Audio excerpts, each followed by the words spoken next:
How do there, guys, and welcome back to Edgar TV. Q School, it's over, and not everybody got their dream visit to Q School. There are some notable players that will be missing out on tour cards. I'm going to give you 5 of those and a list of other notable names at the end. If you do think there's someone I should be talking about in this video that I haven't already put in, comment section down below.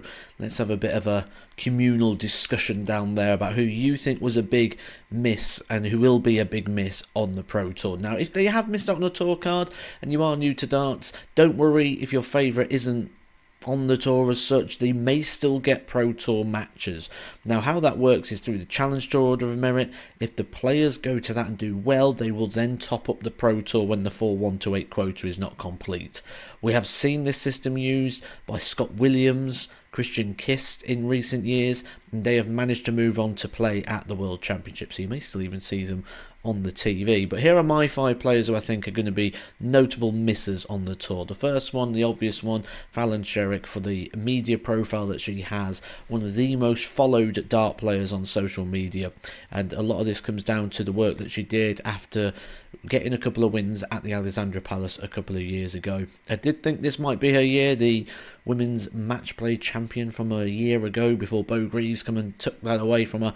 We saw good things from her at the back of the year, managing to go in the Grand Slam and the World Championship. She put in a good performance at the World Championship, and I thought she'd come to this and put in a performance where she might get a tour card. She only managed to pick up 1 point over the final phase of Q School. Played well on the first phase, managed to get through that by winning a day, but no tour card once again for Fen Sherk. Once again, no tour card either for Max Hopp. Max Hopp, the German player that a lot of hopes was pinned onto in the early stages of his career. He won the World Youth Championship in 2015. His best run on TV was a semi-finalist when he played in the European Championships in 2018. That was a good year for Max. Played in the World Match Play, the Grand Prix, the Grand Slam, the Players' Championship Finals, and the World Championships, for where he had 8 appearances at the Alexandra Palace. Max Hopp, no tour card once again, and the performance was not very good from Max. Quite a lot of the averages in the 70s, so potential that maybe we don't see Max Hopp back on the tour anytime soon. I assume that he will go to the Challenge Tour in a week's time, but we wait and see as to what that's going to do or how far he can get in that. Devon Petersen's been on the tour for many years now. He broke into the world's top 32 around the same time he won his European tour. He won that in 2020.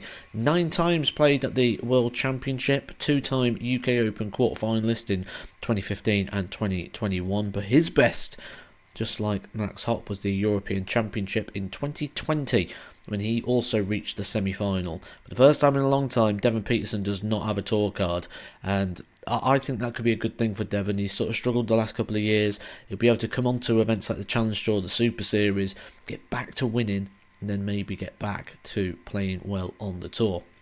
Someone who I don't think we're going to see on the tour again now, Richie Barnett, the 1995 World Champion, the 1994 Masters Champion, reached the last 8 of the UK Open just this year, proving that he's still got the game. The 2001 World Match Play runner-up, 2011 World Grand Prix.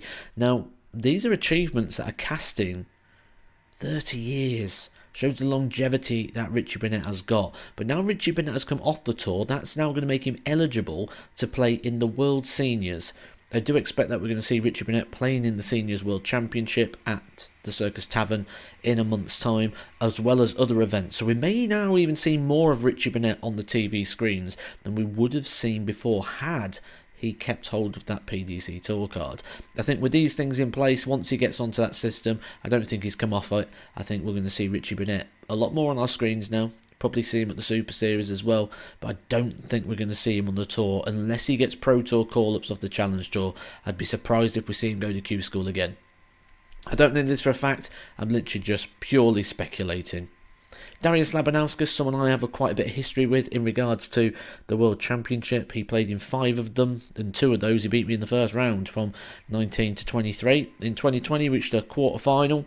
Looked like he was going the right way. He made the top 16 of the Order of Merit on the Players' Championship side, which put him in the World Grand Prix. 4-time Lakeside qualifier, quarter-finalist in 2017, just slowly slipped down the ranks. He looked like he was pushing towards the top 32. He's now come off the tour. He is a notable player now without a PDC tour card. Other players of interest for me, John Henderson has a second year now without a tour card. He would have had a tour card had it not been for Owen Bates having a big run on the last day. Now John Henderson got to go back on the Challenge Tour and have another year like he's just had away from the tour. Maybe he will play more of the seniors events now, and with that in mind, maybe we don't see John Henderson go to Q School again. Jim McEwen, the Modus Super Series champion, could have been his year.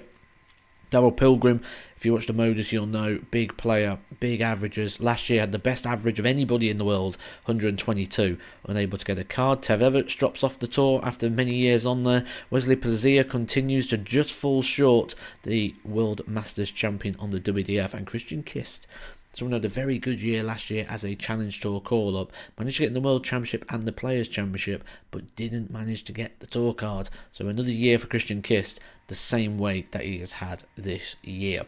Again, let me know down below if there's anybody you think I'm really missing out on here who should maybe be getting a mention on this. Put it in the comments. On your way down there, hit the like, hit the subscribe. I'll catch you soon for some more Edgar TV. And by the way, for you eagle-eyed viewers,